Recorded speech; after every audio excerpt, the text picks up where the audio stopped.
Hello friends, welcome to my channel माँ बेटी kitchen star. आज हम बनाएंगे बेसन की बर्फ़ी। बिल्कुल परफेक्ट तरीके से बनाएंगे हम बेसन की बर्फ़ी, और इसमें मैं आपको कुछ टिप्स भी दूंगी जिससे आपकी बर्फ़ी हमेशा परफेक्ट बनेगी, हमेशा सेट होगी और अंदर से सॉफ्ट बनेगी। तो चलिए हम रेसिपी बनाना शुरू करते हैं। और अगर आपको मेरी रेसिपी पसंद आए तो रेसिपी को लाइक कीजिएगा, साथ में मुझे कमेंट करके भी बताइएगा कि आपको मेरी रेसिपी कैसी लगी। तो चलिए हम रेसिपी बनाना शुरू करते हैं और जान लेते हैं हमें किन किन इंग्रेडिएंट्स ज़रूरत पड़ेंगे। तो सबसे पहले हम ट्रे को ग्रीस करके रख देंगे, क्योंकि जब हम बर्फ़ी बनाएंगे तो इतना टाइम नहीं होगा कि हम ट्रे को ग्रीस कर पाएँ। तो यहाँ पर मैंने एक बटर पेपर लिया है और इसको हम घी से इस तरह से ग्रीस कर देंगे। आप यहाँ पर इसकी जगह कोई प्लेट भी ले सकते हैं, प्लेट पर घी लगा कर भी उसको ग्रीस कर सकते हैं और उसमें भी बर्फ़ी को सेट कर सकते हैं। तो इस तरीके से हमने इस पर लगा दिया है घी। और अब हमने यहाँ पर एक बड़ा बर्तन ले लिया है और इसमें हमने यहाँ पर एक छन्नी रखी है और यहाँ पर मैंने लगभग 1 कप बेसन लिया है। तो इसी कप के नाप से हम 2 कप बेसन लेंगे। तो यहाँ पर मैं मेज़रमेंट के लिए कटोरी का यूज़ कर रही हूँ। आप घर में जो नॉर्मल कप होते हैं या कटोरी होती है उसका यूज़ कर सकते हैं। तो पूरा 2 कप बेसन हमने इस रेसिपी को बनाने के लिए लिया है। इसे हम अच्छी तरह से छान लेंगे। छानना बहुत ही ज़्यादा इम्पॉर्टेंट है। तो इससे जो हमारे थोड़े से मोटे बेसन होगा, अगर घर का बेसन है तो वो निकल जाएगा, या फिर जो गुठलियाँ पड़ जाती हैं उसे भी इस तरह से छान करके ख़त्म कर देंगे। तो बेसन हमारा एकदम फाइन छन के तैयार हो गया है। तो चलिए हम चलते हैं नेक्स्ट प्रोसेस की तरफ। और यहाँ पर हमने एक कढ़ाई ले ली है और इस कढ़ाई में हम डालेंगे देसी घी। तो यहाँ पर मैंने 1 कप के करीब देसी घी लिया है और गैस की फ्लेम को हमें बिल्कुल धीमा ही रखना है। और घी जब हमारा हल्का सा गर्म हो जाएगा तब हम इसमें बेसन डाल देंगे, जिसको हमने अभी छान करके रखा है। तो इस तरह से हम इसमें बेसन डाल देंगे और अब हमें इसे लगातार चलाते हुए इसे भूनना होगा। तो शुरुआती में जब आप बेसन को डालेंगे तो आप देखेंगे कि इसका जो सारा का सारा घी है ये बेसन अब्जॉर्व कर लेगा और बिल्कुल सूखा सा इसका मिक्सचर बन करके तैयार होगा। तो देखिए इस तरह से मैं मिक्स कर रही हूँ और कितना ड्राई ये दिख रहा है, लेकिन इसमें अभी और घी की ज़रूरत नहीं है। ये बिल्कुल परफेक्ट है, क्योंकि जैसे जैसे हमारा बेसन भूनता जाएगा वैसे वैसे ये हल्का सा घी छोड़ता जाएगा और ये मिक्सचर जो है थोड़ा सा पतला हो जाएगा। तो हम इसे लगातार चलाते हुए अच्छी तरह से भून लेंगे। और आज हमें बेसन की बर्फ़ी बनाने के लिए इसका हल्का सा कलर चेंज करना है। और देखिए आप किस तरह से ये हल्का हल्का घी छोड़ रहा है और काफ़ी हद तक ये अब लाइट भी हो गया है। और इसी तरह से हम करते हुए बेसन को भी और भूनेंगे।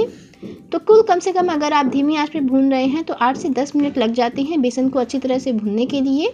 इस समय आप देख रहे होंगे कि ये किस तरीके से पक रहा है और किस तरह से ये एकदम लाइट हो रहा है। तो इसी तरह हम लगातार चलाते रहेंगे और बेसन को भूनेंगे। बेसन को भूनना बहुत ही ज़्यादा इम्पॉर्टेंट है। अगर आप अच्छी तरह से बेसन नहीं भूनेंगे तो उसका जो कच्चापन है वो आपकी बर्फ़ी में टेस्ट में आएगा। तो देखिए किस तरह से हम बेसन को बिल्कुल धीमी आंच पे भून रहे हैं और बहुत ही अच्छी इसमें से खुशबू आने लगती है। और क्योंकि हमने बेसन को छाना था इसीलिए इसमें किसी भी प्रकार के लम्स नहीं रहेंगे। तो इसी तरह से हमें बेसन भूनना है और इसमें किसी भी प्रकार के लम्स भी नहीं है और बहुत ही अच्छी इसमें से खुशबू आने लगी है। अब इस स्टेज पे हम बेसन को लगातार चलाएंगे, क्योंकि अगर हम इसको नहीं चलाएंगे तो ये जलने लगेगा, क्योंकि बेसन और कढ़ाई दोनों अच्छी तरह से गर्म हो चुके हैं इस समय तक। तो अब हम लगातार चलाते रहेंगे। और देखिए जैसे कि मैंने कहा था कि ये घी छोड़ देगा, तो किस तरह से ये मिक्सचर एकदम कंबाइंड था शुरुआती में और अब आप इसे देख रहे हैं तो कितना लाइट हो गया है। तो देखिए इसी तरह से हमें बेसन भून करके तैयार करना है और अब इसमें से बहुत ही अच्छी एरोमेटिक खुशबू आ रही है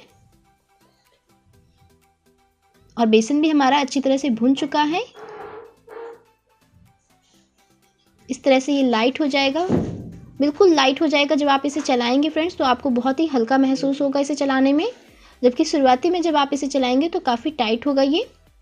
और इस तरीके से जब इसका देखिए फॉर्म आ जाएगी, देखने में बिल्कुल इस तरह से वो दिखेगा और कलर इसका चेंज हो गया है। बहुत ज़्यादा कलर चेंज नहीं करेंगे, हल्का सा गोल्डन ब्राउन कलर हमें इसके लिए चाहिए है। तो देखिए हमारा बेसन भून करके बिल्कुल तैयार हो गया है। अब हम इसे गैस बंद करके रख देंगे, क्योंकि कढ़ाई हमारी गर्म है, बेसन भी हमारा गर्म है, तो थोड़ा कलर इसमें अपने आप ही आ जाएगा। तो बहुत ज़्यादा आप रेड मत कीजिएगा। तो अब हम इसे रख देते हैं साइड में। और अब हमने यहाँ पर एक पैन ले लिया है और इस पैन में हम डालने वाले हैं, यहाँ पर मैंने चीनी डाली है, तो 1 कप के करीब हम इसमें चीनी डाल देंगे। और अब हम इसमें डालेंगे पानी, तो यहाँ पर आधा कप के करीब हम इसमें पानी डालेंगे। और इसकी हमें चाशनी बनानी है, तो लगातार चलाते हुए हम इसकी एक तार की चाशनी बना करके तैयार करेंगे।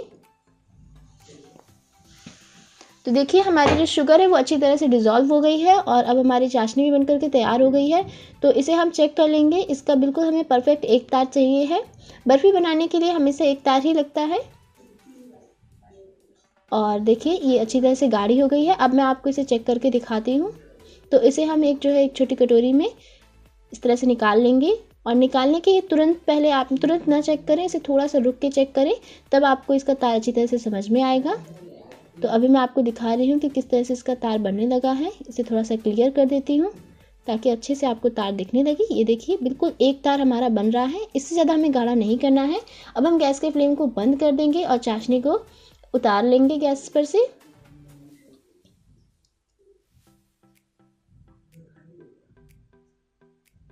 चलते हैं नेक्स्ट प्रोसेस की तरफ। तो देखिए जिस तरह से मैंने आपसे कहा था कि जैसे जैसे बेसन हल्का सा ठंडा होगा हमारी चाशनी बनेगी, बेसन का कलर और अच्छा आ जाएगा।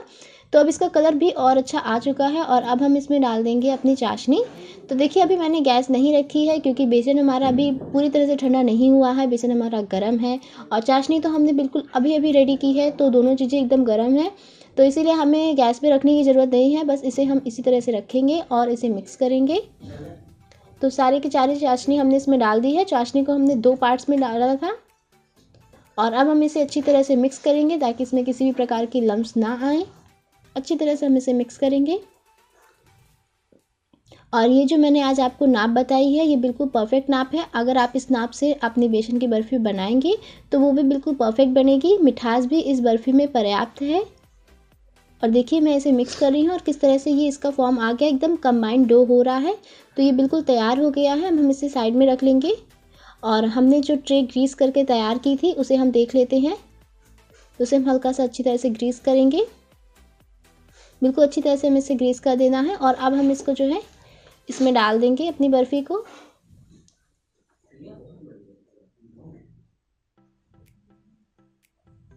और इसे हम अच्छी तरह से स्प्रेड कर देंगे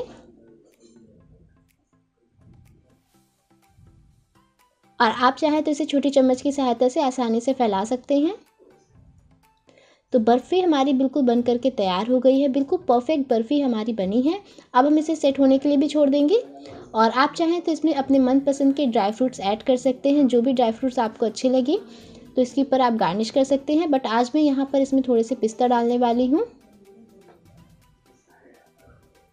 और हाथों से इसे थोड़ा सा इस तरह से प्रेस कर देंगे ताकि जो हमारे पिस्ता है वो इस पर अच्छी तरह से चिपक जाए। अब हम बर्फ़ी को सेट होने के लिए छोड़ देंगे और देखिए बर्फ़ी हमारी सेट हो गई है और बहुत ही अच्छी सेट हुई है हमारी बर्फ़ी। तो अब मैं इसे आपको निकाल करके दिखाती हूँ। इस तरह से हम इसमें से निकाल लेंगे इसको। तो देखिए बर्फ़ी को हमने निकाल लिया है और अब मैं आपको इसके पीसेस कट करके दिखाने वाली हूँ कि बर्फ़ी किस तरह से हमारी सेट हुई है।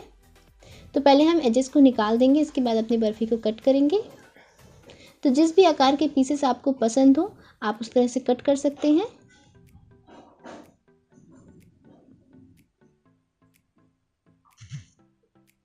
देखिए किस तरह से हमारी बर्फ़ी एकदम अच्छी तरह से सेट हुई है। बहुत ही बढ़िया हमारी बर्फ़ी जम करके तैयार हुई है।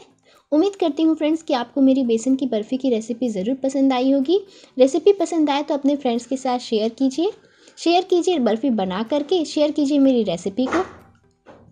तो चलिए हम मिलते हैं एक और नई रेसिपी के साथ।